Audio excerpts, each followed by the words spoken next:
move, you need a reliable company led by passionate folks, eager to assist its customers during a transitional process that needs to be smooth. Call Essential Moving Experts at 844-368-5750 for all your local and long-distance moving needs.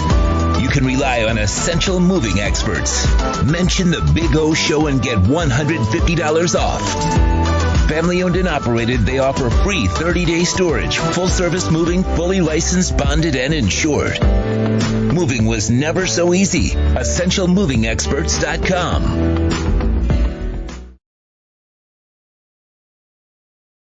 If you're a Miami sports fan, then there's only one store to go to, and that's Caneswear at Miami Fanwear in Davie. They're your one-stop shop for all your inner Miami CF, Canes, Dolphins, Panthers, and Marlins merchandise. They have hats, t-shirts, game day jerseys, and so much more. Located at 2511 South University Drive in Davie, and open 24/7 online at Caneswear.com or InnerMiamiWear.com. Call them at 954-835-5597. Caneswear, the spot where Inner Miami and all Miami sports fans shop.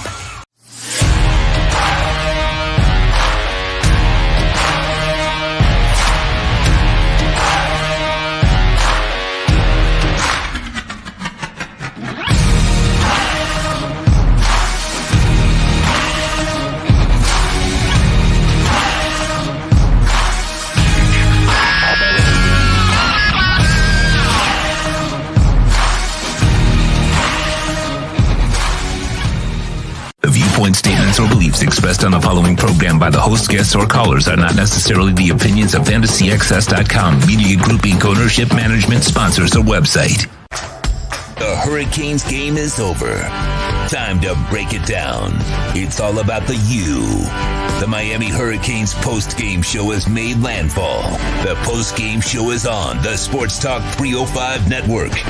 The show is mastered by Sean Stanley and Chad Shobe. Here's your hosts, Orlando Alzugari and Mike McCoy. All righty.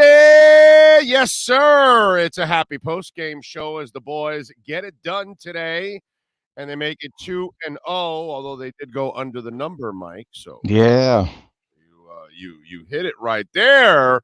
We'll get to the messy secondary. I'm sure we'll talk about that, and we'll talk about a lot of things. We await Manny Navarro. He's about to join us.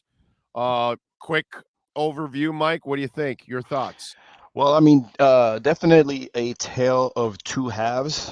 You wonder how much, I hate to make excuses, but it's going to be brought up. I wonder how much of an early start played into how they looked in the first half. You were hoping that, Coach Cristobal would get, you were hoping that Coach Cristobal gets things like that under wraps and how much immaturity goes into that. But credit to the Southern Miss Eagles. They came to play that quarterback. Did his thing, first start ever, okay? But, give and take. Miami took away the offensive strength for the Golden Eagles and a little bit of, passing defensive woes there. But all in all, you wish they looked a little bit better defensively.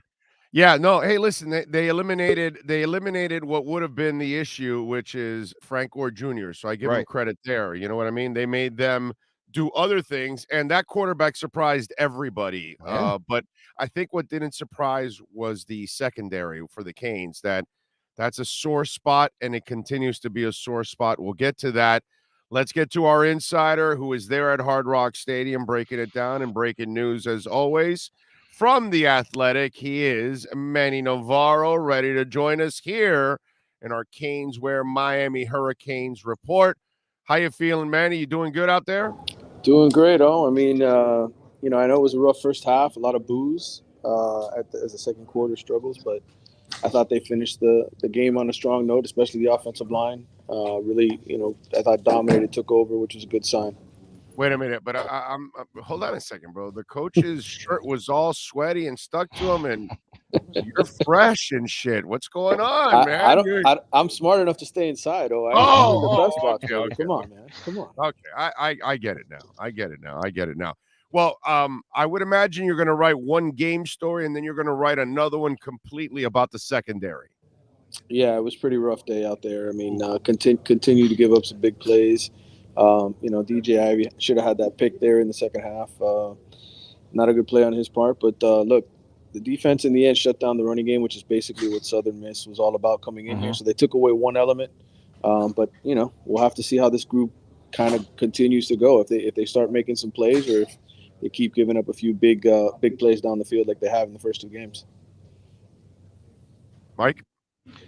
No, I echo your sentiments exactly. I just I like the adjustment by whatever the coaches said. I was wondering how many obscenities were said in the halftime there by Mirabal and Coach Cristobal concerning the offensive line play. But I think we found out the identity that Miami is trying to establish offensively. They saw some adversity and they leaned on the run to get things going in the second half. So what do you think about that?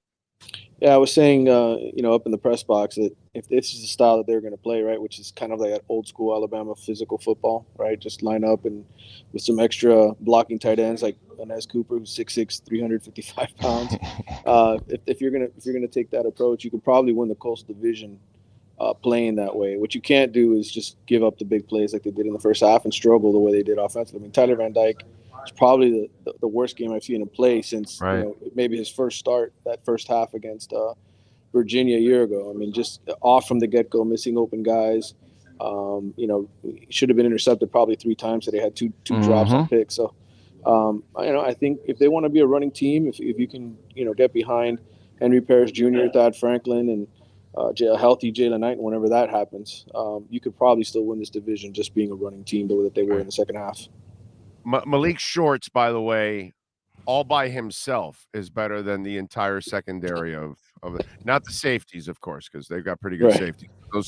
Those corners are just absolutely. Let me run something by you because I was going to use this as a topic for the post-game show.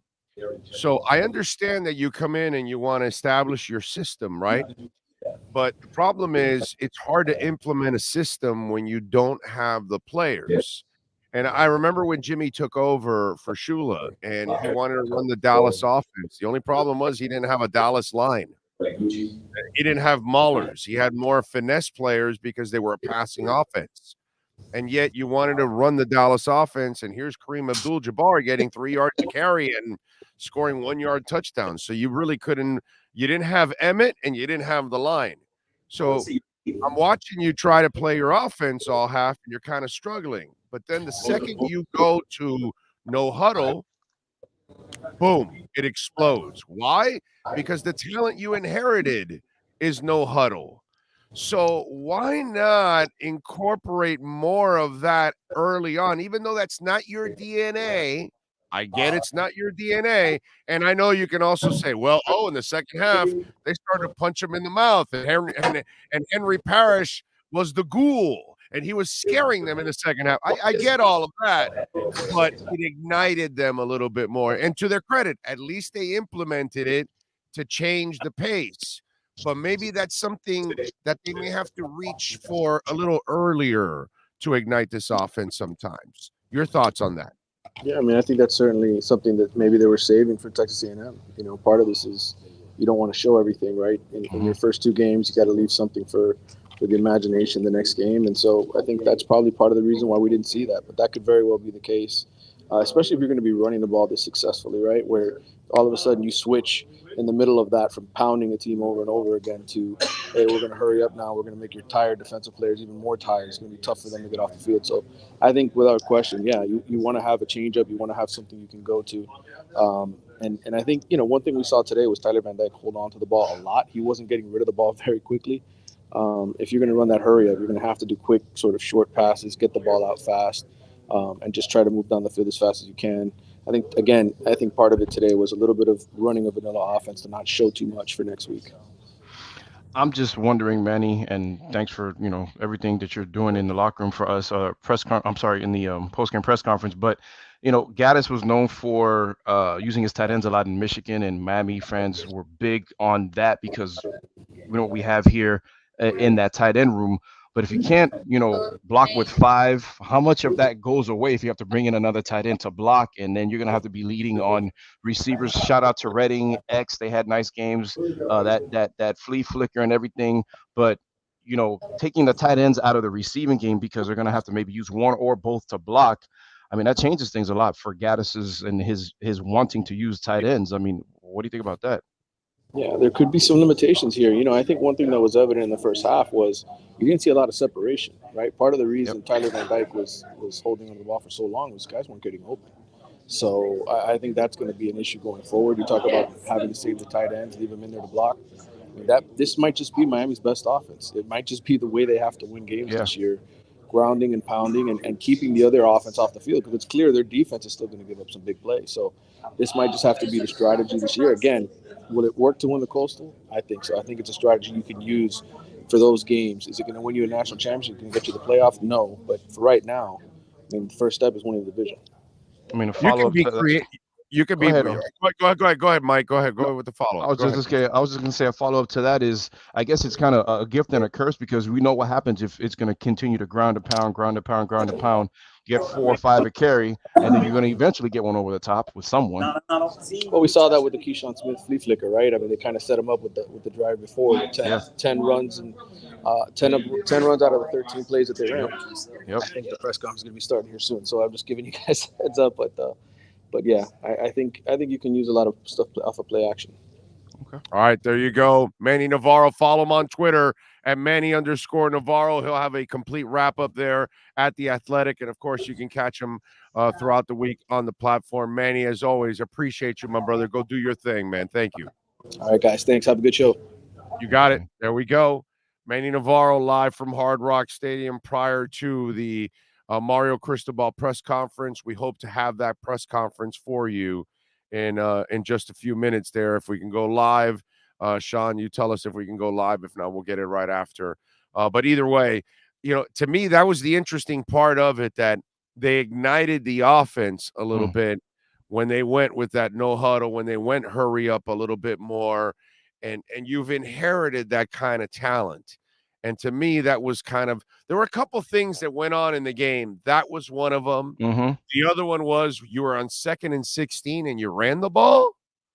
Were you that afraid of Tyler Van Dyke dropping back that they were hitting him and sacking him? So, and then at the end of the game, there's like 2 minutes left and you keep Tyler Van Dyke in a game that's useless. He takes a sack. Yeah. And then you take him out and it's like, yo, what the F are you doing, bro? So there were a couple things that, I got to bring up. I'm going to be objective here. Yeah. We're not here to put on the pom-poms. Yeah, we want the Canes to do well and all that. But there's some things coaching-wise that I would question. Gaddis, what are you doing running on 2nd and 16, dude? I mean, come on. Give me a break. Get something more manageable for 3rd down. And so I just, there were some things that bothered me. And first of all was you waited so long to go no huddle and keep them a little bit off balance. I mean, definitely some things. You wonder how much of those decisions go into trying to set something up, because I mean, I think you're not the only one, obviously, that thought 2nd and 16, what are we doing running? Oh my God, we're having flashbacks to Rhett Lashlee, like what? Because he was known for making decisions like that. But what I think that play, that 2nd and 16, wasn't it a gashing type of run? I think he picked up a good amount on that. I think it might be a different play. No, I think on that 2nd and 16, I don't know if they got that much, but they didn't. In other words, the drive ended. Okay. It's just I would have liked him to pass. Of course. Yeah. Instead, but it seemed like they lost a little confidence because at that moment he was getting hit and he was getting sacked and they were getting after him in that first half. You know what I mean? And it's just one of those like, whoa, did you guys already kind of, lose your, if this is your identity, then let's go. You know what I mean? But, I get it. And so it took them so long to try to change it up a little bit.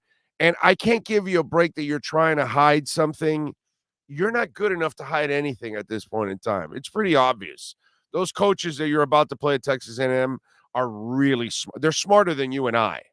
Okay? They see everything. Mm-hmm. They know Miami is not special at wide receiver. They see it. They see that Miami is not special like cornerback. They see it. I mean, there are things that are obvious to us. What do you think they see?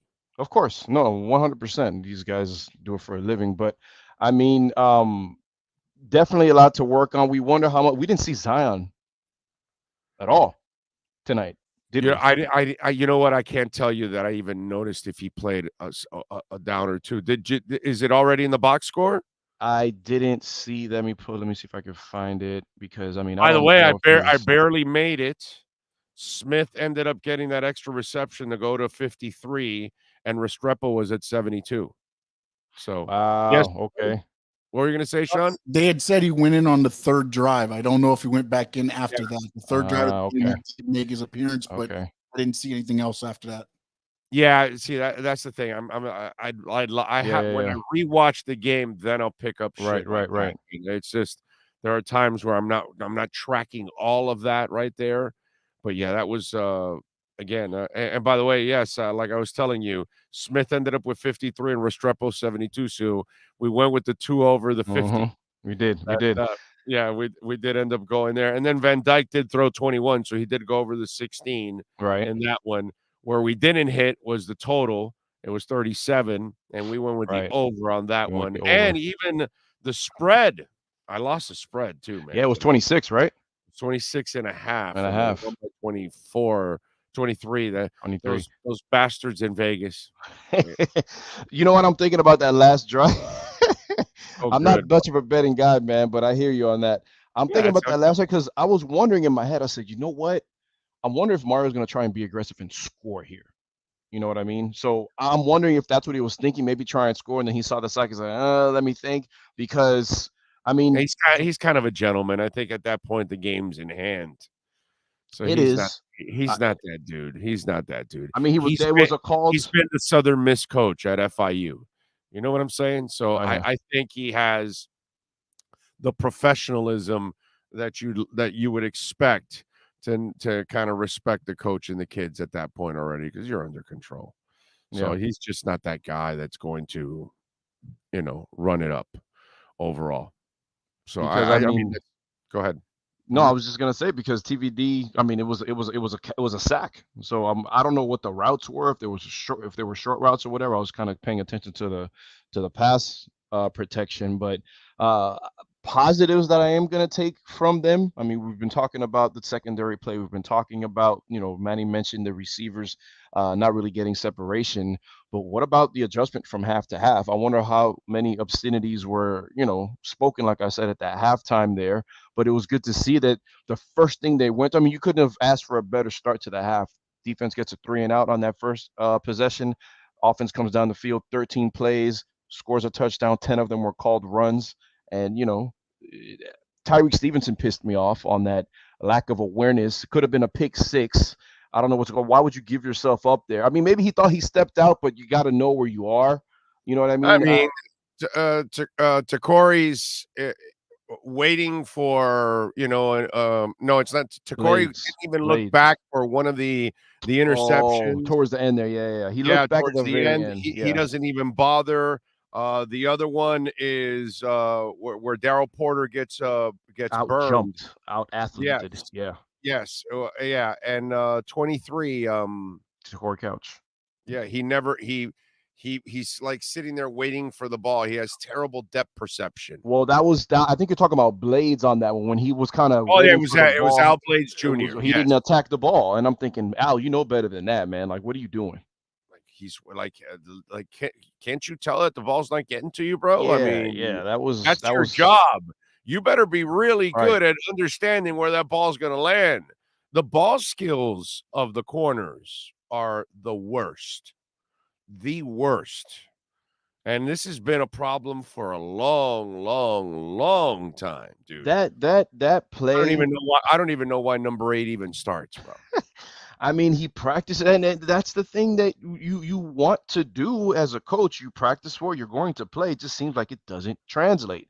He's one of those green tree all-stars that, people like to refer to. But I have to say, that one pass that it was like literally picture perfect coverage and a perfect pass. He had his hand in there. None. He had his hand in there, and it couldn't, like, it was just, you couldn't. I couldn't have played find the ball. Can't find that guy can't find the ball. In fact, most of those guys, Couch did make one play towards the end that I was like, wow, finally somebody made a play on a ball from the cornerback position. because it was Williams, the only other one who had that skying effort on the sidelines that the kid had to throw it practically out of bounds. Right. Because how the hell do you get it over that Right. 6'5". Jolly Green Giant? You know, they have She-Hulk now, right? The lawyer that they should have, you know, Hulk the safety or something and have his ass do a show or something, bro. I'm serious. I mean, Jesus. That 6'5" How help. did they feed that kid? I love him at safety. A lot of people are saying eventually down his career he's going to be moved to linebacker. Body develops, bro. It I gets hope too that doesn't big happen, for him. It gets too big for him to play that position, so he gets closer and closer to the line. You ever heard of Keith Tractor Trailer? Oh yeah, he just kept scrolling this way instead of vertically. He started at safety and ended up a defensive tackle. From strong safety to linebacker to defensive end to defensive tackle. So he just kept going to the drive-through and kept loading up and kept expanding. And that man went from safety, and he was a big-ass safety like Williams. But then his body, his frame was already there for it, and it just like, you know, a couple of years into every phase of it, the coach would look at him and, you know, hey, you'd make a good linebacker, you know, you're adding some pounds there. Then 4 years later, hey, you know, you'd make a pretty good defensive end, you know, and then like 4 years later, hey, you know, we need some help at defensive tackle. You got some meat on your bones. Let's go. I want him at safety, and I get it. I know. He'll play at safety for the Canes. In the NFL, they may make him a weak side linebacker or something along those lines because the athleticism is sick. So you also have to find out if he can rush the passer and those kind of things. And then if he can actually do that, oh crap! Because you got to remember, if this kid, since he has cover skills with today's tight ends in the NFL, Williams will translate to become the kind of freak you need to cover freak. Because how do you Darren Waller just got the contract right now. So how do you stay with, you know, Darren Waller and Kelsey and Kittle and those kind of animals? The only way you stay with those kind of beasts, you got to go find yourself your own Kraken, and that dude's Kraken. He's the Kraken. So I don't know if you remember a couple of years back, Clemson had this freakish athlete by the name of Isaiah Williams. Yep, yeah, Isaiah Williams, and this was right before Miami signed James Williams. Like it was right before that signing class. So he's listed right now for the Cardinals in the NFL at 6'4", 238. Linebacker, but he was all over the field for that Clemson defense. He was at safety, he was at nickel, he was everywhere, linebacker. And I'm thinking when Miami got when they, you know, inked James Williams to national letter of intent, almost at NIL and LI, I'm thinking it's going to be the same thing, and he has been used that way. But you know, this is who I was comparing him to. This is who a lot of people were comparing him to, using him around the field. This guy was athletic as hell, but like you said, I mean, get to the NFL next level, they're going to put some pounds on you. As of right now, on the Arizona Cardinals website, listed at 6'4", 238, 24 years old, from Clemson, inside linebacker, not even outside, inside linebacker. Yeah, no. I mean, it's that dude's freakish. All right, let's go over some of the stats in today's game for those of you that just finished watching the game, and we'll break it down for you. Tyler Van Dyke. In this one, well, it was an up and down performance for him. He missed some open guys, probably should have thrown more than one interception, was 21 of 30, 263, a touchdown and an interception. Jake came in at the end, went 2 for 2 with 15 yards. Henry Parrish with his second straight 100-yard game. And I know it's against two teams that, you know, aren't anything special, although you do have to admit that this Southern Miss defense was pretty impressive. Hey, by the way, our pregame host Scott Watkins warned us. He warned us on what to expect from that Southern Miss defense, and he was on target. So Parrish was beautiful today. 24 for 116 and a touchdown, and that run he had towards the end where he broke some tackles. That was really, really nice. Franklin was a great balance, man. 11 for 42. He also had 2 receptions for 18 yards. Parrish also had 3 for 18 also. By the way, I've got to mention that. And then the Rooster came in, man. He got 6 touches for 18 yards. And you know what? It doesn't say. God, I thought he caught a pass. I was going to look at the receiving, and I don't know why I imagined he caught a pass, but I guess it wasn't him. It was somebody else that I was imagining. But anyway, Restrepo led the way with 72 and 6 receptions. Right. Smith, it is Brashard Smith, the number 2 wide receiver right now, Mr. McCoy. I'm going to probably take that and say I'm going to need to see a little bit more before I go ahead and what did I do here? Because Keyshawn had 1 catch. It was a big catch, but it was that flea flicker. Yeah, the 35-yarder. It was that flea flicker. But he had 3 for 49. So Redding was 3 for 45. Right. Brinson 1 for 18. I don't know. Smith showed me a little something. So I'm gonna, at least for today, he's number 2. I'm gonna say Brashard is not, just because of the simple fact that they want to use him in a multitude of ways offensively. They want to use him as a running back. They want to use him to, jet sweeps, things of that nature. So I'm gonna say no. And Keyshawn is more of a prototypical receiver. Well, this guy's more of a gadget guy. Brashard Smith. Does he have the capability to do it? Yeah. Can he do it? Sure. But only because of that, not because he's not capable. I'm going to say Keyshawn, and he's probably better in jump ball situations as well. But it's good. That's a good problem to have, I guess, right? Well, let me ask you this. Since you asked me about the receivers, I want to ask you about the running back situation.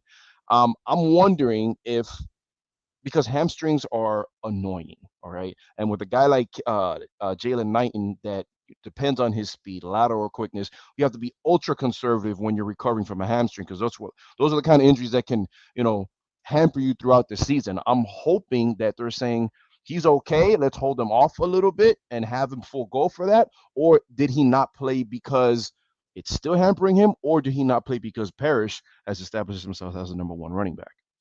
Well, he's also injury prone. So you got to ease a guy like that in there. Yeah. And I think that's what they're doing.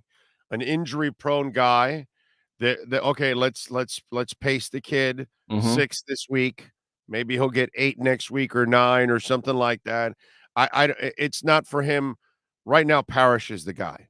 He's in a groove. He feels good. He's confident. Yep. You got to ride the hot hand right now if you're smart. If you're smart. But then again, they kept Van Dyke in all the way to the end of the game until he got a sack. Yeah. So I'm just saying, they waited kind of long until they went a little hurry up and changed things up. There are some things I would question. So I would say that's what they're doing. If you're smart, you ease a injury-prone player back into the mix. Understood. If it was somebody durable, then fine. But he's had a few injuries already, so I would be careful with that one. Now, finishing up on the stats here, Miami had 23 first downs to Southern Miss's 12. They went 9 of 17 on third downs, and then Southern Miss 5 of 13. Most of them, by the way, was in the first half. There was like 5 minutes left in the game, and Southern Miss had a total of 5 first downs and 97 yards in the second half. So Miami was really shutting them down. Fourth down efficiency, Miami was 0 of 1. Southern Miss never faced one. Total yards, 451 of Miami, 240 for Southern Miss. Passing yards, 278 to 207. Let's see, what else do we have here? Rushing, Miami rushed for 173 yards. I think we said we said it would go under 300, but I thought it would be in the 200 range. They got to 173. Southern Miss only had 33 yards rushing overall. Miami now did not have a good average, 3.5 yards per attempt for those 49 carries. They did have 7 penalties for 70 yards. There was one or two that were kind of backbreakers, but overall, it wasn't too bad. I mean, it wasn't the worst. There were the interference down the field. There was a holding call that was pretty bad. There were a couple of penalties that were kind of bad, but it wasn't like marred with all kinds of penalties. It just seemed the few that they had were in bad moments. The DB has to look back. When the ball's getting there, you got to have your head turned around. Right. The ball skills of the corners are just absolutely terrible, unfortunately. Turnovers, Southern Miss had 3. Miami was fortunate, really, to only have 1. They lost 2 fumbles and an interception. Miami only 1. Time of possession, Miami 37 minutes to Southern Miss's 23. And again, a lot of that had to do with the first half where Southern Miss, really kind of put a scare into the team a little bit. You know what I'm saying? There was a point in the first half where Southern Miss had converted on 6 first downs, and 4 of them were through the air, or 3 of them were through the air. 5. It was either 6, and then they had 4 through the air, or they had 5 first downs, and 3 of them were through the air on third downs. So that third down defense is something that, in the first half, the middle of the field was open, and it's kind of like. And he had a good game, okay? I don't want to. He had a good game, and I'm talking about Corey Flagg. But every athlete has a weakness that they need to work on. He's just his forte is not pass defense, dropping back in coverage. It's just not, and that's okay, right? Miami has the personnel to do that. So I'm just wondering if the offensive coordinator on opposing team sees 11 on third and obvious, and they say throw his way. So we'll see. We saw Besaint almost with an interception towards the end there. He dropped it, probably why he plays linebacker. But the other part that pissed me off, you're talking about penalties that really didn't, affect it. That Miami had a touchdown called back on a bullshit, sorry for the French, ass blocking out of bounds on Ja'Kai Clark. Dude, you got to stop. You got to stop blocking when you're 7. No, I disagree with you on that one. That was he was dumb. Barely out of bounds. To continue. Yeah, but you got to stop. It's all about injuries. It's all about protecting players. Once you get to the out of bounds, you've got to stop at that point. Yeah, you can't keep driving them into the bench, dude. I mean, he was close to going to the bathroom. Seriously, he almost was next to the concourse. He could have grabbed a hot dog while he was there. No, you got to let up at one point or another. I love the effort. Don't get me wrong. I love that he was driving his ass out of the field. But the second you get to the out of bounds, then you got to let him go, dude. Right. You got to. It's the same thing as hitting a quarterback past that white line of the out of. Once they go out of bounds and they're like 2 steps into that thick ass white thing. Then that's it. The flag goes. It's the same thing here. You're driving somebody back. You've driven them out of there, right? Okay, so what you do is you let him go, and you kind of stand in his way to make sure he can't get back into the play. You know what I'm saying? Right. But you don't block him because you fear driving him into other people standing there. You could hurt people. We're in a different time, man. At this point, back when I was young, that would have been rewarded overall. Nowadays, that's clearly a penalty, man. You got to let up. Yeah. Got to let up.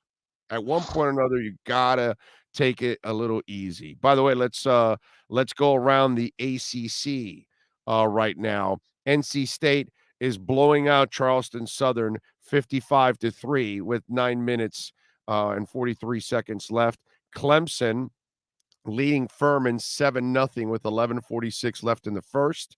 Tennessee and Pittsburgh are scoreless. That game just started right now.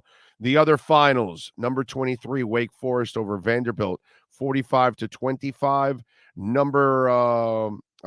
Duke defeated Northwestern, 31-23. Duke is 2-0.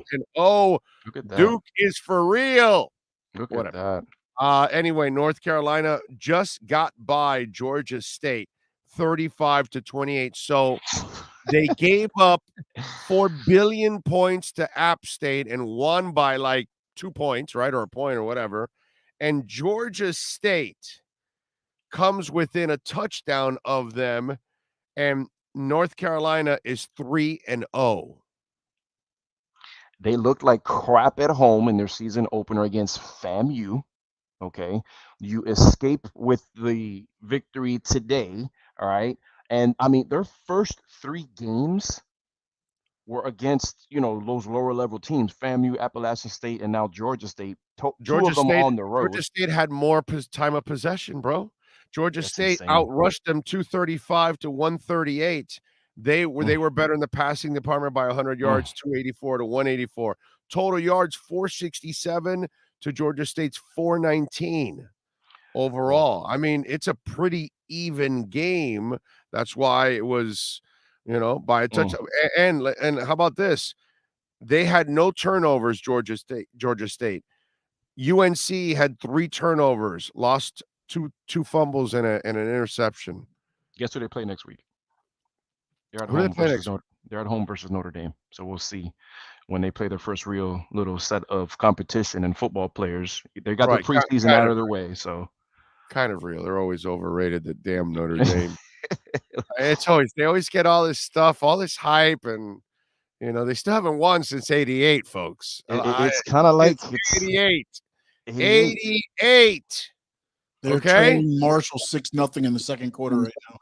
Yeah, it's just this Notre Dame just fake crap that goes on just because they have an incredible fan base and they have their own network and all that. But every time you put them in a big moment, I agree. They crop in their pants, dude. And I love it. Yeah. The Pens should be the sponsor of Notre Dame football. Okay. Notre Dame and Vatek remind me of the same crap, dude. Vatek is the same crap. Whenever they had good years, all they had to do was get to the bowl game and play a really tough team. And every time they would fail that test and never get over the hump. But that's understandable. You're Vatek. You're in Blacksburg just to build it up to where you got. That was great by Beamer. What Beamer did at Vatek was just absolutely masterful. So I give him credit. He developed a culture. He won his games. Of course, to win also a national title there would be just a little too much. You know what I mean? But he was a great coach, and he had a great defensive coordinator that was there with him for a long, long time. But Notre Dame has every resource available on the face of Mother Earth and more. In fact, I believe God and Mother Earth are jealous of everything that Notre Dame has actually at this point. And every time, dude, this is the most phoniest program in the world. They fold like a cheap tent every time they're in a big moment, dude. Every time they have to play big time teams in a big moment for a big bowl game, national title type of stuff, they're done. I mean, it really is amazing to me. That's why I don't think Chip Kelly is as good a coach as people give him credit for. I don't care what you did at Cincinnati. He did a great job at Cincinnati. He did, bro. I can't tell you. I can't compliment Frank Beamer for building up Virginia Tech from nothing. And then I'm gonna just say, well, Brian Kelly did nothing at Cincinnati. No, he did, dude. That guy did more than Notre Dame. He won in the Orange Bowl. Okay, I believe Cincinnati doesn't play the guys that Virginia Tech does all the time. I get it, but they did play better competition under Kelly. They did put together a pretty decent schedule and seasons over there. I got to give them credit, dude. You got to give people credit when they are able to have success. Is he a horse's ass? I think that's kind of part of the thing with Kelly, that he's kind of a jerk. Well, he killed the kid. He killed the kid.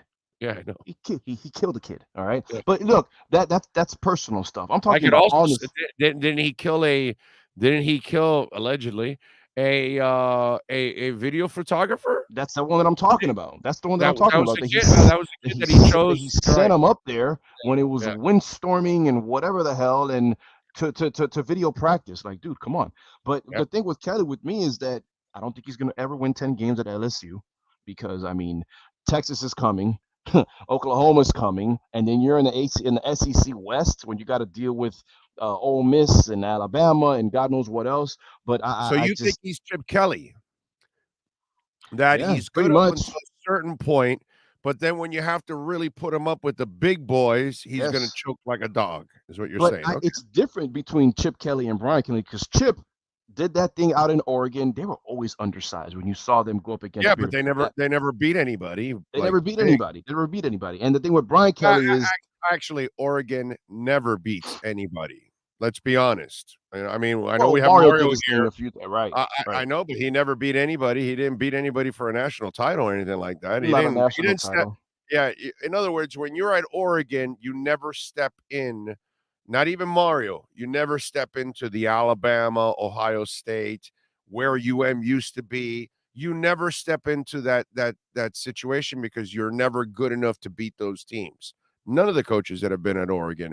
Mario lost twice to Utah last year, dude. I get it. He also won 2 Pac-12 championships.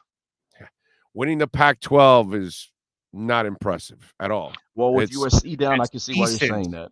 It's decent, but you win the SEC, that's something. You win a national title, that's something. Winning the ACC, winning the Pac-12. Back to the Notre Dame thing, and I don't want to spend too much time on that damn team, but I do want to say this. They recruit just as good as any other top recruiting team in the country. They can get whatever they want, whenever they want. This is what I have always compared Notre Dame to. You know that really successful high school program that is good because they're well coached, but as soon as they play some athletic other teams, they fold, like you said, like a cheap tent. I mean, look at 2017. You know, they go up against some athletes in Miami, and it's like, holy shit, what just hit me? That's what that's what Notre Dame is. They get, this 5-star from California. They got a 5-star from Florida. They got a 5-star from Connecticut, where it almost never seems to have talent, and it just doesn't result in anything. But they're well coached, but it's whatever. It's Notre Dame. Can we move on? Yeah, no, I'm just saying. It's amazing to me how they always get that hype, and it's just one of those things that they really don't deserve. All right, in the top 25, let me see. Look at that. We have here going on. Top 25 going on right now. We told you the NC State game. Utah, 7 minutes left in the third quarter. They're blowing out Southern Utah, 59-7. Notre Dame just took a lead on Marshall, 7-6, by the way, with 2:51 left. Furman scored, so it's 7-3 with 8 minutes left in the first. App State and Texas A&M are scoreless early on in the first. Washington and Wisconsin scoreless early on in the first. Those are some of the other scores going on in the top 25. All right. Mike McCoy, Big O with you. If you want to get in, you can chime in. We can answer your questions on the YouTube chat board. You want to get in on the Welt and Rayom text line. That's 855-912-1056. That's 855-912-1056. We'll go over some of the things we liked and didn't like about today's victory over Southern Miss. Let's take a quick break right here. You're listening to the Miami Hurricanes post-game show on Sports Talk 305 Network.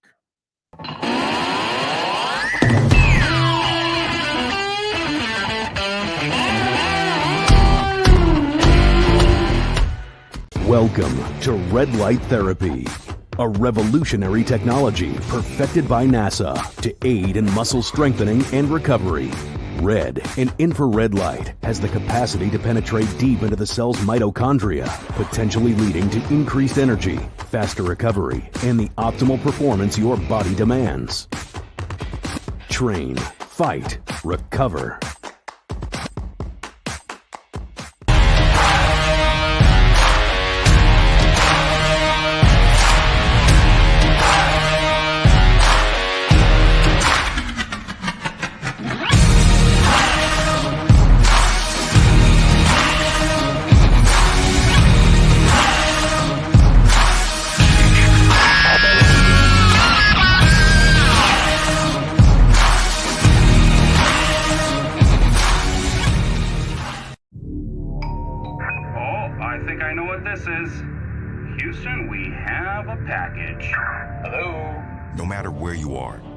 Shield Home Security System guards your home with next-gen perimeter protection, 24/7 monitoring, and interior motion sensing.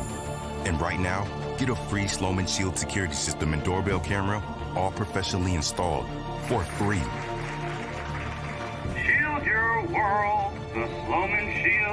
If you're a Miami sports fan, then there's only one store to go to, and that's Caneswear at Miami Fanwear in Davie. They're your one-stop shop for all your inner Miami CF, Canes, Dolphins, Panthers, and Marlins merchandise. They have hats, t-shirts, game day jerseys, and so much more. Located at 2511 South University Drive in Davie, and open 24/7 online at caneswear.com or innermiamiwear.com. Call them at 954-835-5597. Caneswear, the spot where Inner Miami and all Miami sports fans shop.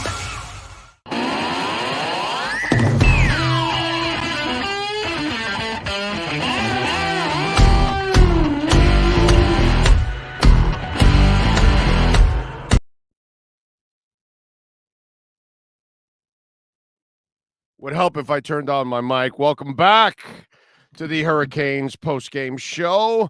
Mike McCoy, Big O with you. And we are ready. If you want to take, if you got any questions, any comments, any complaints, all kinds of good stuff, you can send them in on the YouTube chat board. You can also reach out to us on the Welt and Rayom text line. That's 855-912-1056.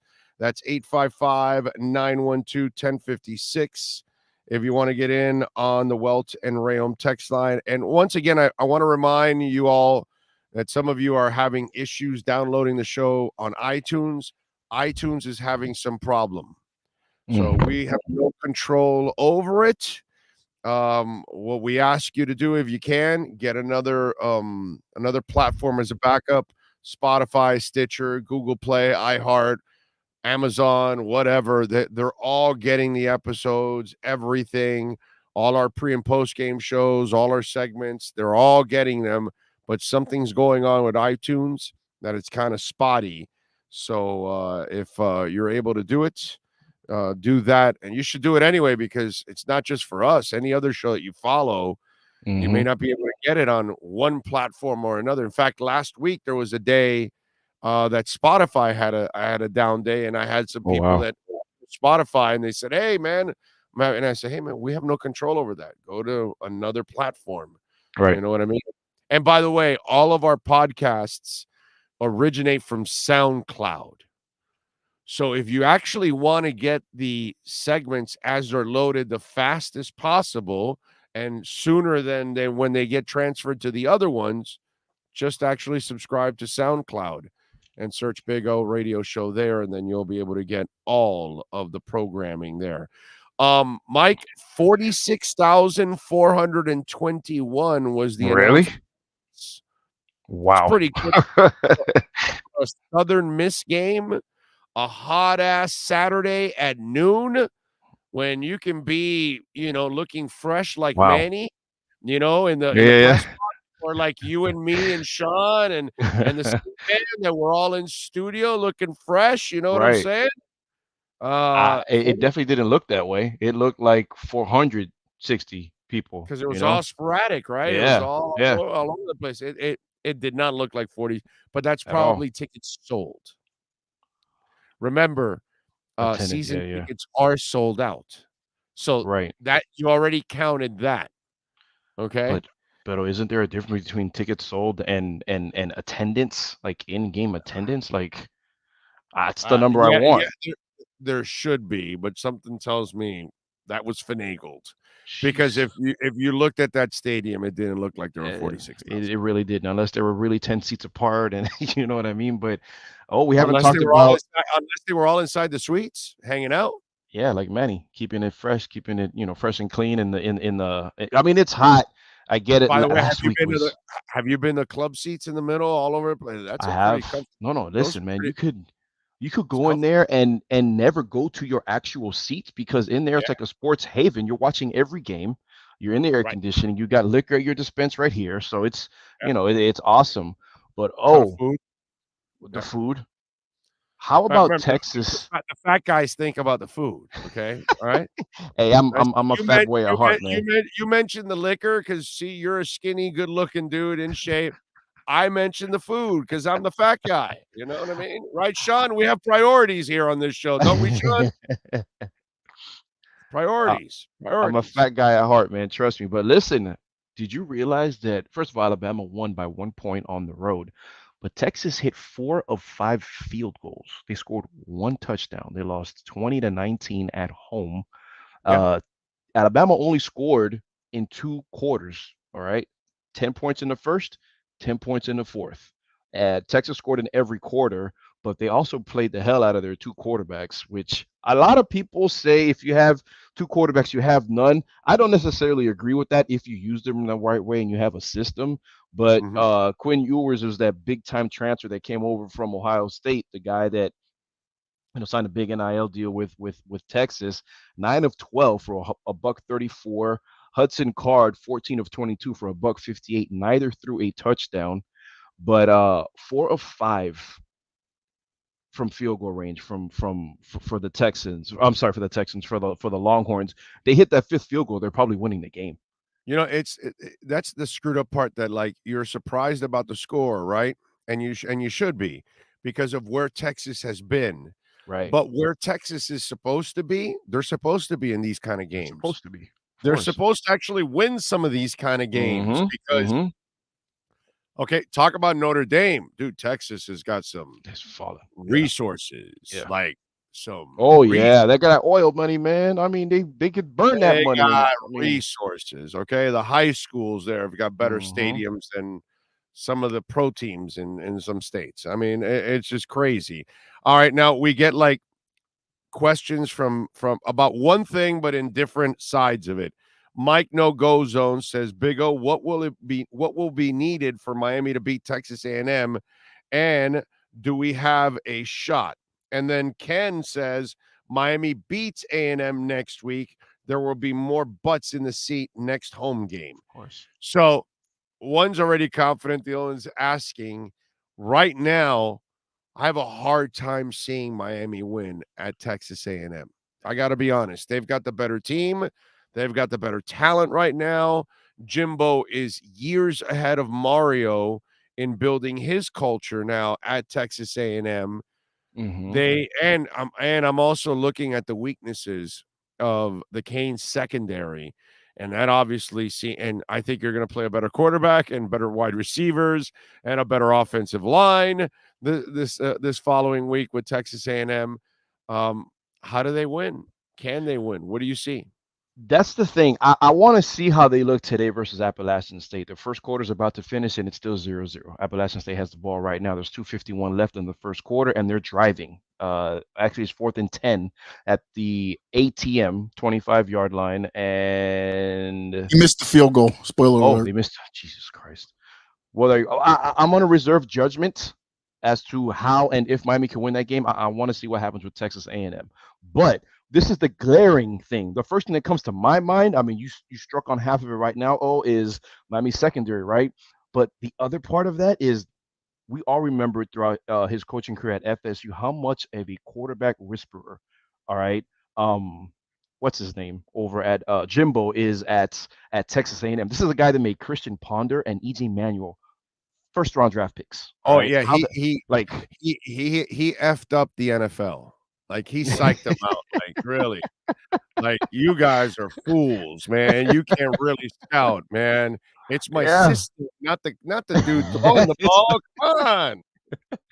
But that's my thing. Like, and even Kellen Mond, the guy that was at ATM the past few years, I said to myself, how the hell is he going to make it in the NFL? Gets drafted. He's on somebody's roster right now. I want to see the Vikings. Well, they cut him. I don't know if somebody else. Yeah, somebody did pick him up. Minnesota, I believe, picked him up. Yeah, but he's got a gun, and that's why they picked him up, because he's got athleticism and a gun. He has no idea where it's going. What he's doing. Right. He has no idea. He can't hit. But then again, Josh Allen couldn't hit the side of a barn. So I think that because of Josh Allen, it's kind of given others. Josh Allen has Dorsey. Like, come on. Like, let's be rational. No, I'm just saying that doesn't matter. What Josh Allen has done has never been done in the NFL. Once you're inaccurate, you're normally always inaccurate. Oh, yeah, you're right. Always screw it up. And somehow or another, this guy figured it out how to become more accurate. Or maybe he was always accurate. It's just he was at Wyoming and had crappy coaching and a crappy school or whatever. and maybe he had it also in high school, and nobody really like coached the kid up. And finally, here in the NFL, somebody coached him up, and Dable and Dorsey made him, obviously a player. So it's just one of those things, and I think that's why Mond, the guy from Indiana, he's still around. The Lions just signed him, because they ended up cutting the Boyle guy, and then they cut the other guy from Hard Knocks. They put him on the practice squad, and then they signed the guy from Indiana that's got a rocket arm. Right. No idea where it's going either. Sudfeld. I think it was Sudfeld, the guy. Nate Sudfeld? Right?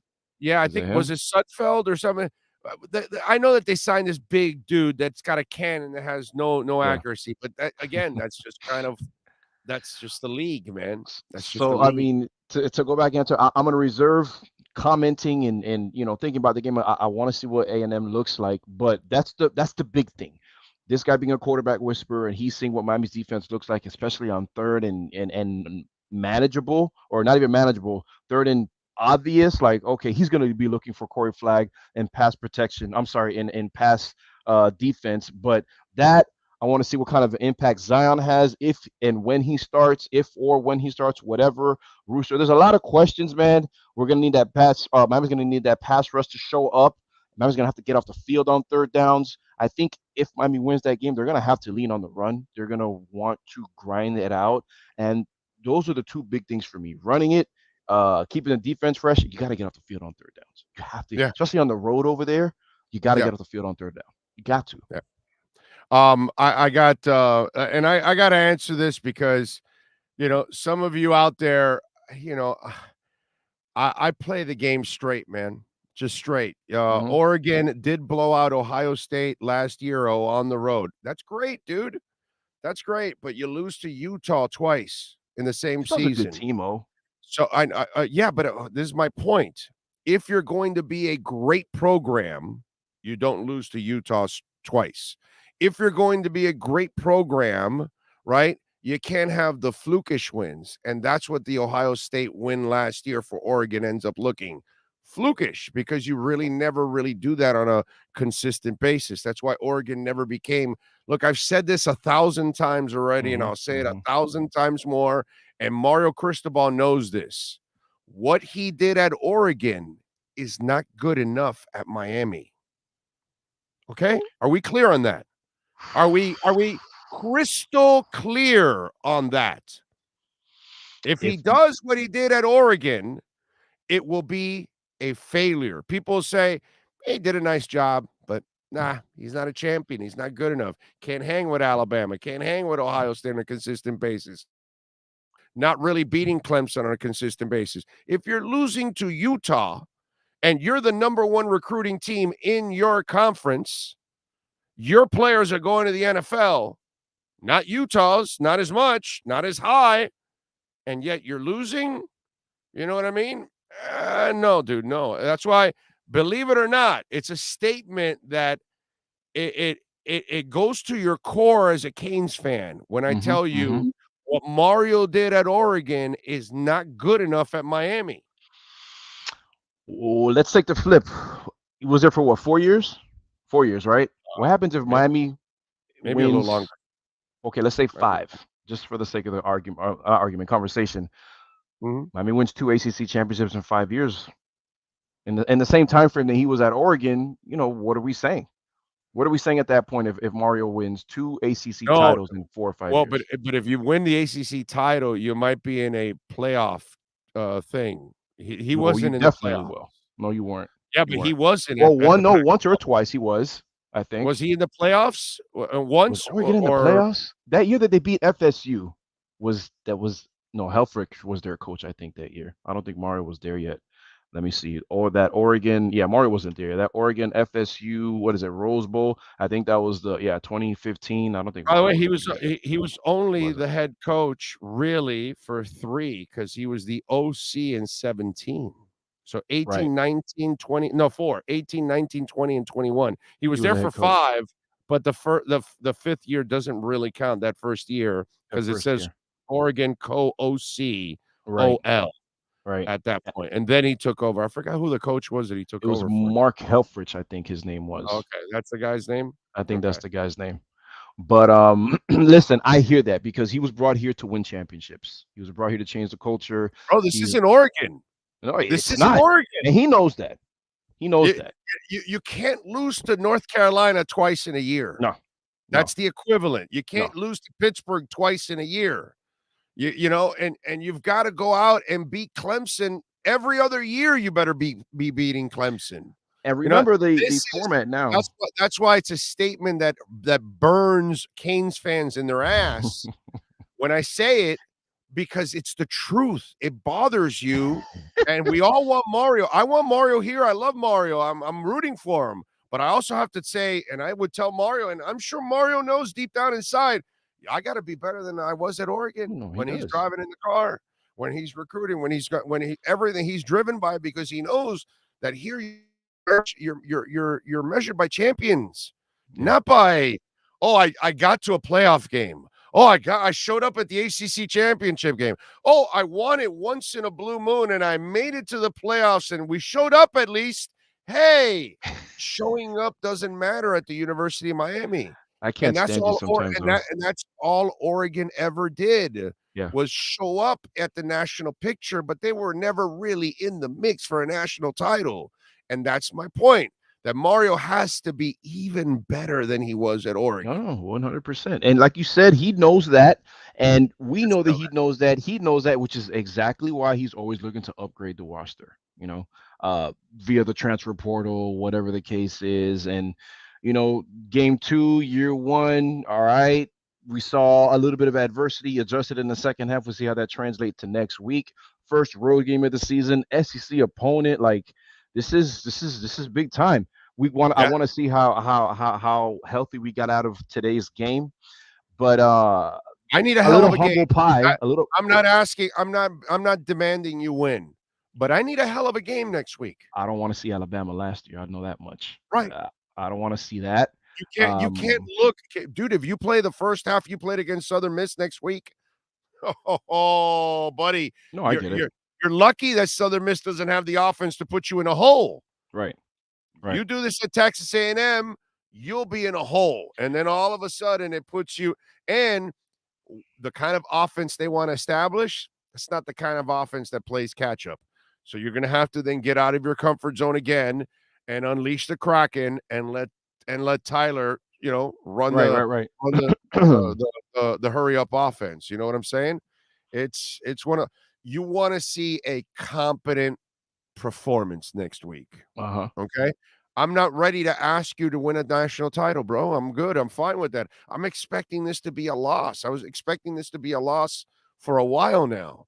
So that's fine. I can deal with it. I know Mario's not there. Dude, look at the secondary. Are we actually going to think that secondary is going to go into Texas A&M and all of a sudden shut down people? Come on. What Miami, like I said, I want to see what they look. And somebody just said that their O-line looks sluggish in their on the chat. Who was that? It said Marcellus Temple said offensive. Oh no, he talked about Miami's offensive line. Here it is. A&M looks sluggish too. Ken Helm at 4:09 p.m. But considering how they were in a basketball game last week against App State, Ken Helm has him winning at Texas A&M. Ken Helm. Sean, what do we have for Ken Helm? He has played on the contest here in the game. What we have something that we like to play for the folks that don't have a sense of reality at times. Oh God! And that clearly is what Ken is. He is one of those blind ass fans. Oh, lockdown! You got a lockdown going on and everything. Oh man! By the way, blind ass fan alert! Look out, everyone! We've got a blind ass fan coming through.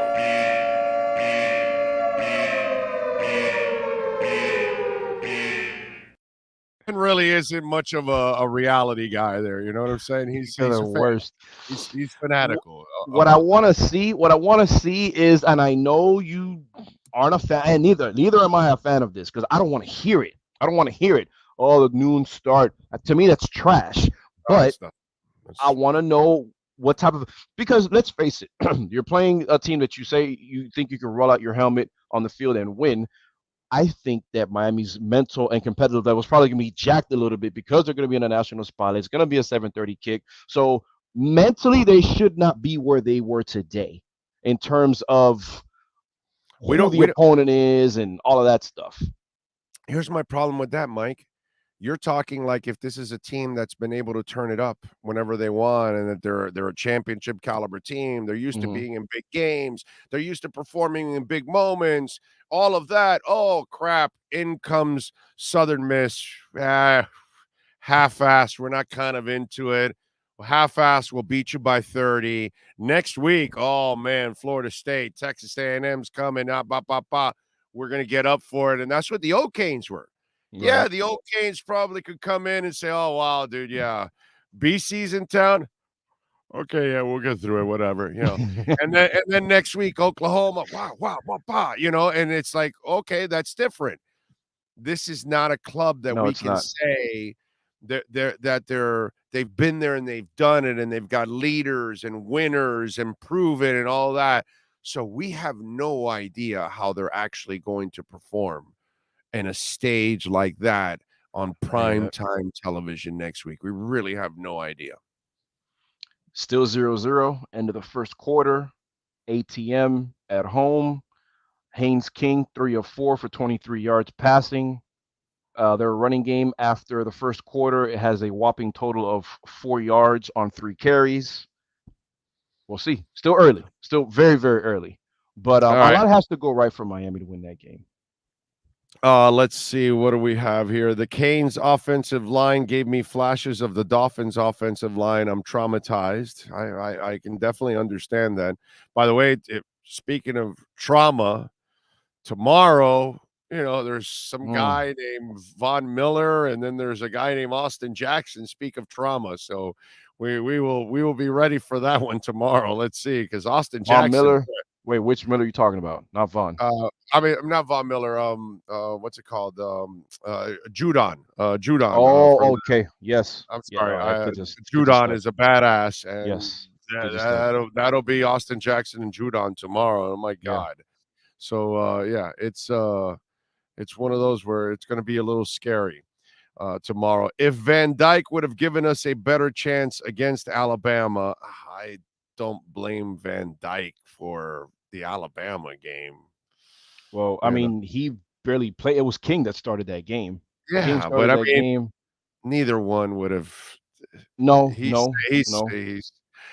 I don't think so. You're Van Dyke, bro. He's good, but come on. Yeah, they just weren't ready to play. I was at that game, and they just weren't. They weren't. Alabama came out, scored on the first drive. You have a dropped interception in the end zone by Bubba Bolden, who really thinks he was the best safety in college football last year. He said it multiple times, and the best safety in college football doesn't drop an interception in the first quarter. Hey, lying to yourself is, it happens all the time. Just don't believe the lies. You can lie to yourself all you want. You just don't believe. That's when you have a problem. But anyway, let me see. Would think Miami comes out with more energy like McCoy. I mean, that's what you think. If you're playing under the lights, you come to Miami. This is what you play for, big time game. I have to think that just off that, and I mean, O has a point too. Sometimes you're not good enough to have that on and off switch. But then the other part of me says, look, man, it's you're unproven. You're unproven. Right? No, you're with that switch can't be there because we've never seen it. This group has never proven it. In fact, the Canes haven't had an on-off switch in 15 plus years, dude. Way more than that. It's almost 20 years now at this point. Their teams haven't had that at all. This is the kind of team. This is what I'm saying, that I just need a professional performance next week. Play smart. Don't give the ball away. Play tough. Yeah. Tackle. Give yourself a chance. Yeah, a fighting chance. If you lose because you got beat, but don't lose because you're embarrassing. Yeah, you know what I'm saying? Don't go and lose by 40 points because you all kinds of penalties and mistakes, and the moment was too big for you and all that kind of stuff. Here's something, Mike. So if you are Mario Cristobal, and you still don't really know what you have, how do you attack Texas A&M? Do you surprise him and go with the little no huddle right from the get-go? Do you try to establish your identity first to see if it's working or not, and then you go to the well?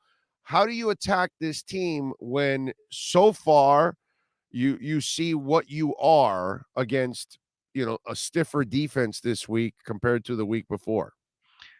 Texas A&M's defensive line is not all that it's cracked up to. What people, let me not say all that it's cracked up to, because it's not like if they're heralded coming into the season, but for being in the SEC, for having recruiting classes that have been phenomenal for the past 2 years, people think that it's probably up there.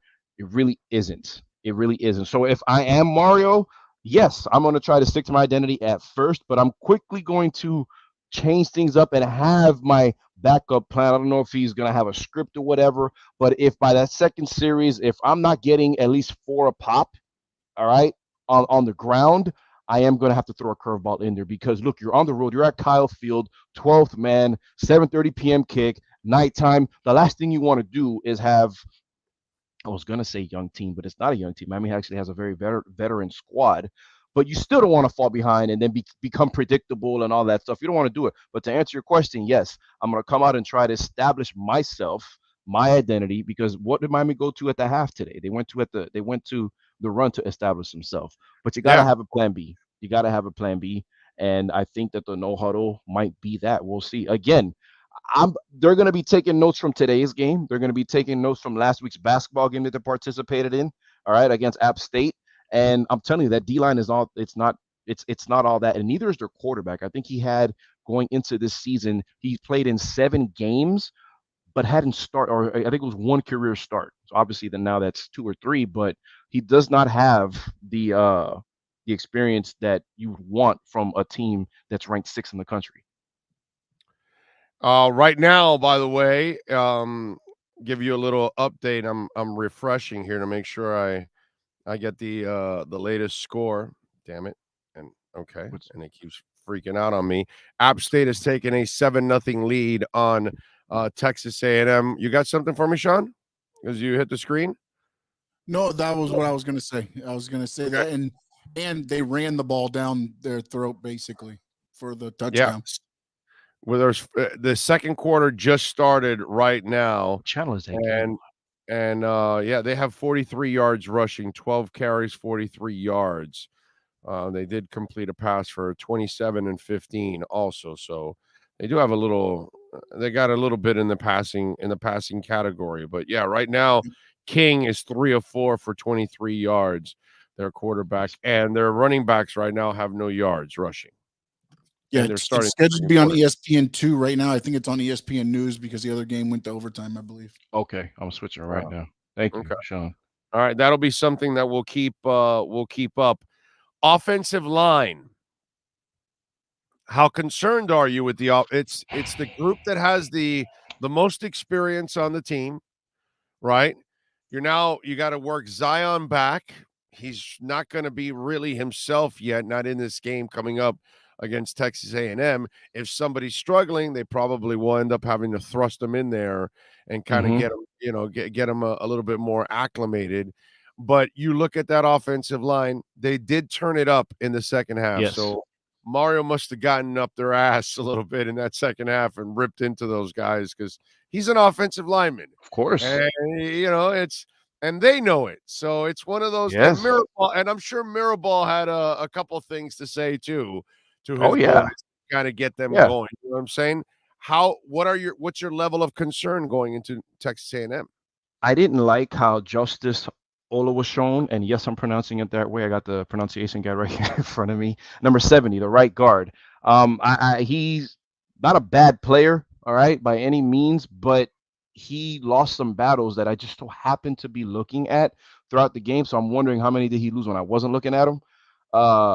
I didn't like how he looked today. So let's assume that, there's a healthy I'm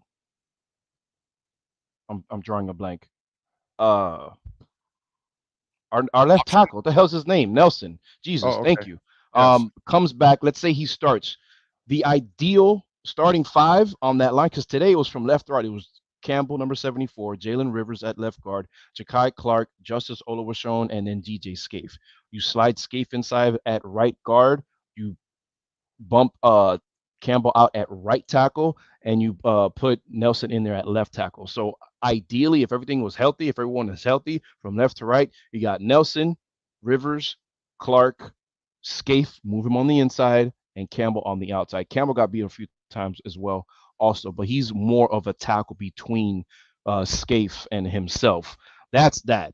A lot of experience there. Experience doesn't win you games all the time, but it's all about communication with the offensive line. Zion can only help in that regard. So we just heard Sean right now say that they scored, they being App State, by running the ball down these guys' throat.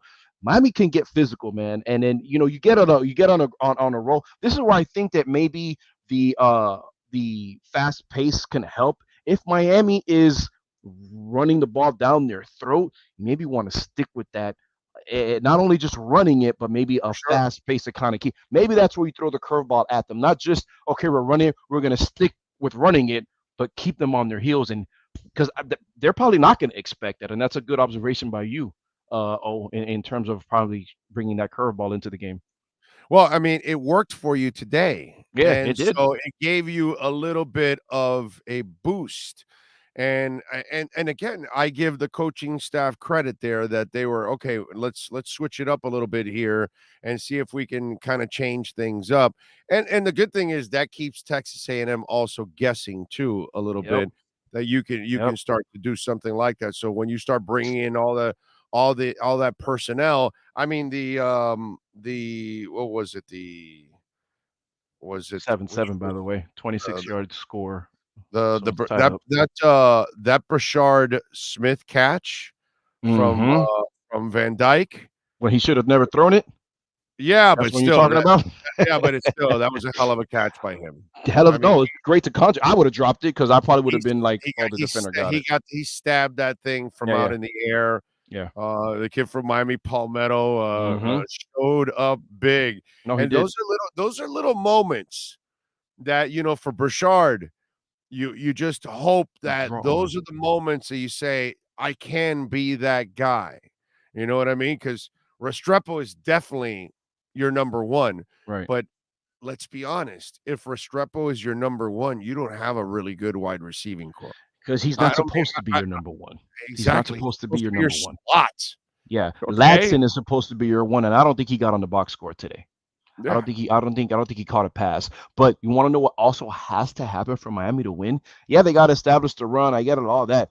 They cannot afford to use one or both of their tight ends extensively to help block for the run game or to help protect for the pass game, because you need them in this offense to win. And I'm sorry, but whoever says that Miami doesn't have capable tight ends is either just still hating on. They've got guys. They got guys, man. And Elijah Arroyo is the next in line. And don't count out Mallory, because again, anybody who's listening to the show on Tuesday, my favorite thing to say about Mallory is the guy is a freak athletically, because in high school, and I get it, this was 4 or 5 years ago, but still, he was weighing 220 pounds. The guy finished third in the state championship track meet in the state of Florida in the 110-meter hurdles. You're an athlete, okay? You get the guy in open space, he's a problem. But Miami's going to need their tight ends to show up in that game if they have any chance of winning, and they cannot afford to use them extensively, run or pass blocking. That happens, Miami's not going to win. Yeah, Marcellus says that was a bad decision, but a great play by the receiver. Exactly, No, it was. But I got to give the receiver credit, because hopefully he needs those kind of plays to kind of build that confidence, and for the quarterback to have confidence in him, because I mean, listen, Van Dyke made several plays that were kind of, questionable today, and he got away with a couple, which happens at quarterback. Every week, quarterbacks get lucky with a play or two that they were supposed to turn over or not, or whatever. Right. So you just hope the breaks go your way at times, and they went enough. He has to be, Van Dyke has to be a hell of a lot sharper next week. That team can't afford, because you don't have the playmakers around you that can guarantee you and bail you out of situations. Van Dyke has to be your main playmaker as the facilitator. This is the guy that's supposed to be going to New York in December for the Heisman Trophy. This is the guy that is supposed to be a first-round pick next year, first, second, third quarterback taken, whatever the case is. So 100%, you need your best player on the team, which Van Dyke is. It's Van Dyke, to not only show up, but you need him to play well. You need him to lead, whether it be vocally, but you definitely need him to lead by example. All right, that's for sure. On the road, this is it, man. This is what you come to Miami for, these types of games. But again, I want to reserve judgment for how Miami should attack that game or what to expect. But an early answer right now seems to be running the ball. They responded. Now that's another thing about Jimbo. The guy is one of the best play callers in college football. He's always been that. If you don't remember his time, It develops quarterbacks, bro. Yeah, I mean, the obviously guy, you got the mind. yeah. So he responded. They responded. So now they're kicking off right now. There's 11:38 to play in the second quarter, and we'll see what App State does. But and remember, App State still one of the reasons App State is always not always, but will probably look good at least offensively in the next couple of years. Frank Ponce, Miami's quarterback coach right now, was there calling plays. He took a demotion in terms of title coming to Miami as a quarterbacks coach, because he was an offensive coordinator last year at App State, and App State has had a decent offense. What are they in the Sun Belt, whatever conference they're in? So they should be looking okay. We love Ken Helm. He's a homer. He's a blind ass fan, but when he's right, he's right. And I like this point he made, actually. Get the ball out quicker. Stop with the long developing plays all the time. You have to check down sometimes and make your playmakers make a play. Let me add something to what I agree with Ken 1,000% on this. I would like to, because I look at your receivers. Okay, so why don't you become a little bit more like Tom Brady and the midgets in New England? A lot of short passes, move the ball. Help move the ball that way with a lot of short stuff. And you have, one of the things you mentioned on Tuesday night in the show, you have running backs that can catch the ball. So use those guys too in space, because they can get you a quick 5 and 7 yards. I'm with Ken there 1,000%. Yeah. A bunch of these 3-step drops, get rid of it quickly. And especially with Texas A&M, they're going to see your line. They're going to see some of the issues. They're going to see that Southern Miss was able to get to the quarterback. They're going to want to do the same thing. Well, you want to counter by using a little quick offense. We'll counter also by getting rid of the ball quickly too, and get it into the playmakers' hands and see if they can do something with it. If they can't, at least they move the ball down the field 4, 5, 6 yards. Right. No, 100%. I mean, that's two things help out a quarterback, whether it be an inexperienced young quarterback or an old wily veteran. Two things. Tight end is always going to be a quarterback's best friend, and getting the ball out quicker. So yes, good call. There's a bunch of ways you can look. This is what Gaddis was brought here to Miami for. The Broyles Award winner last year at Michigan, a team that had offensive woes for a very long time.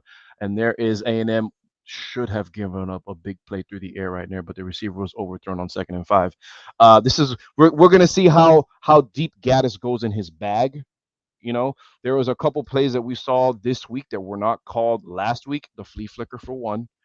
There was a couple reverses that I think Brashard had. The blocking was terrible. It didn't result in much today, but we'll see, man. I just hope that we have. You're not going to win with gadgets over there. No, the gadget may help you with one or two things. Throw them off. Game, yeah, but you better go out there. You got to win. You got to win on the field.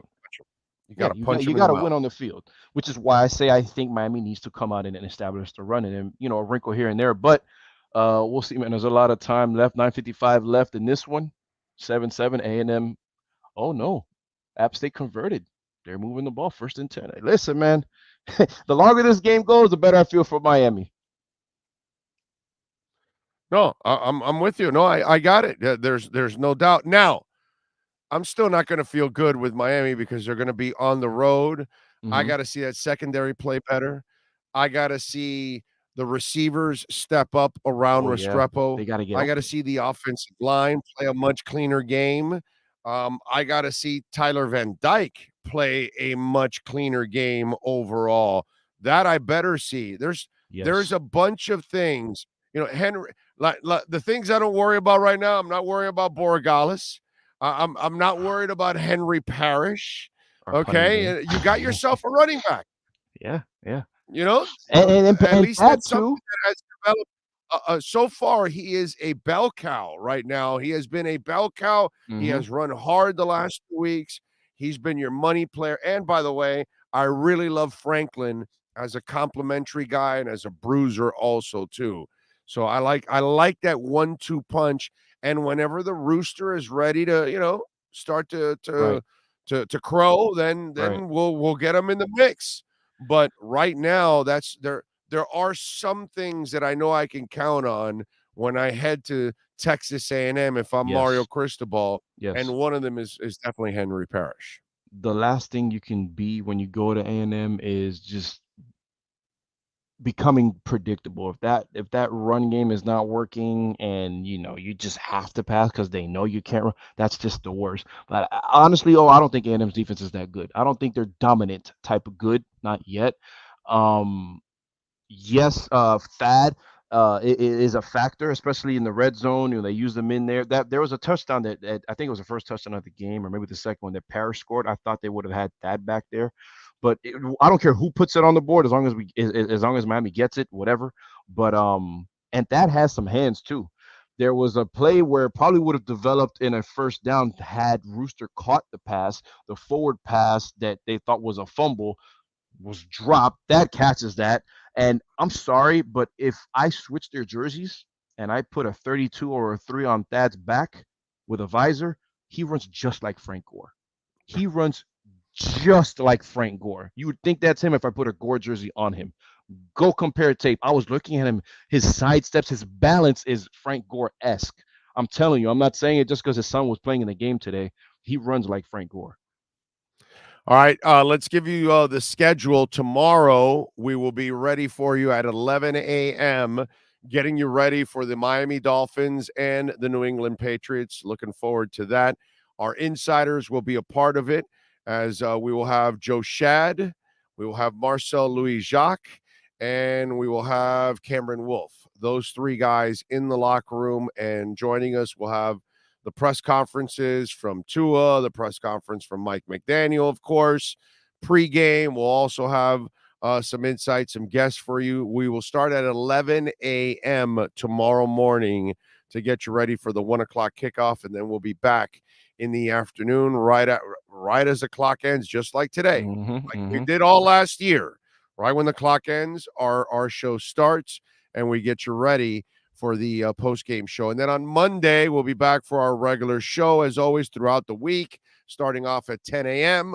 on average, because on Wednesdays we do go a little earlier at 8 o'clock, 8:45. We come on Wednesdays. Then on Tuesdays, Mike is back doing his thing. I guess he dropped right now, but Mike McCoy is back, and he will be doing the Miami Hurricanes watch. So it's 1 hour of hardcore Miami Hurricanes talk every Tuesday from 8 to 9 p.m. with Mike McCoy. And next Tuesday, not this Tuesday, but the following Tuesday, we will add a second show on Tuesday nights. We're going to have Manny Navarro from The Athletic. We're going to have Ira Schofel from War Chant and Kevin Brockway from the Gainesville Sun. I will host that show. We'll have a Florida roundtable where we will talk to 3 of the insiders inside the locker room, talking to the players and the coaches every single week here on the show, and then throughout the week. And then we'll get you ready. Next Saturday, we're gonna be on at 7 p.m. because it's a 9 o'clock kickoff. So it'll be fun. Can't wait, man. Maybe we'll be on the road. I don't know. Oh, my God. I hope we are, man. That'll be great. Let's hope we're on the road and we got a home for the pre- and post-game show. We are working on that. I do want to remind you, if your business wants to be a part of our platform, you can reach out to us on our business line. Great way to promote your business. Great way of branding. Great way of getting new customers. 786-754-4664. That's 786-754-4664. I'm sure a lot of you are going to watch the Texas A&M game with App State. and see how that measures. We'll talk about that on Monday. Mike will join us on Monday for his segment, and then he'll come back on Tuesday with a complete recap and get you ready for the rest of the week for the Hurricanes. Mike, any final thoughts on the game and the Canes? So App State, really quick, just converted on a 4th and 1 from about midfield. So that drive is they're still driving. 7 minutes to go in the second quarter. They had a touchdown called. They, meaning ATM, had a touchdown called back because they thought it was a fumble, but the arm was going forward. The App State quarterback. I know that Manny was in the press conference, so I'm looking at his timeline, and not as many tweets as he normally does. This normally probably means he's working on an article. He did tweet 2 things during the press conference. He said Leonard Taylor said Miami was a bit anxious in the first half, said Cristobal stressed having the team settle down at the half. He stressed it. I'm sure he cursed their asses out. The other tweet saying is that Akeem Mesidor, Cristobal said Akeem Mesidor got nicked up midweek in practice. Anticipation is, not confirmed, but anticipation is he'll be back at practice next week. Miami's going to need him. Save him for the other game, not this game. Yeah, right. Right. So those were the tweets for Manny. I was trying to see if maybe we get a little bit more insight as to what went down at that press conference, but not so much. Yeah, but I don't think from what I'm reading, there hasn't been anything earth-shattering, which Mario really doesn't really give you earth-shattering stuff in press conferences anyways after a game. He's not really that guy that plays up to the sensationalism. By the way, before we go, Sean Stanley masters this program every day, and excellent work by him with all of the imaging. But I also got to add that he added the final score to the post-game board, which just that's just some studly shit right there. That's why he's the best, dude. There's nobody like Sean Stanley. You are awesome, dude. That's why I was yelling at you when you're saying, I didn't have them ready yet. I wanted to make sure Mario wasn't going to do stupid stuff. I was trying to get them ready, and all of a sudden you hit the start, and I'm like, Okay. Well, I kept hitting commercials, so I was buying you time. Sean, you are awesome. I had no idea that was what you were working on behind the scenes, and then I saw it. I'm like, this guy's amazing, dude. He already had the score on it and everything. It's just a beautiful thing. All right. We thank all of you for tuning in, for subscribing, following the platform, and helping us grow. Obviously, an exciting week, adding Mike to the family here. So we continue to grow. We added 2 Yahoo insiders for fantasy football, and Mike as our guy. And we will continue to grow the programming, and Mike will also continue to grow here on the show. Also, the C-Man, thank you as always, helping us out in a big-time way. Thanks to everybody out there. Thank you all for tuning in. Please spread the word, share the links, and subscribe. We will see you tomorrow morning at 11 a.m., same time, same place, same bat channel. Thank you for tuning in to the Miami Hurricanes pre- and post-game show right here on Sports Talk 305 Network. This has been the Miami Hurricanes post-game show on the Sports Talk 305 Network. The show is mastered by Sean Stanley and Chad Show. Please subscribe to our platform by searching Big O Radio Show on all digital avenues. On behalf of our staff, we thank you for supporting us. Have a fantastic week.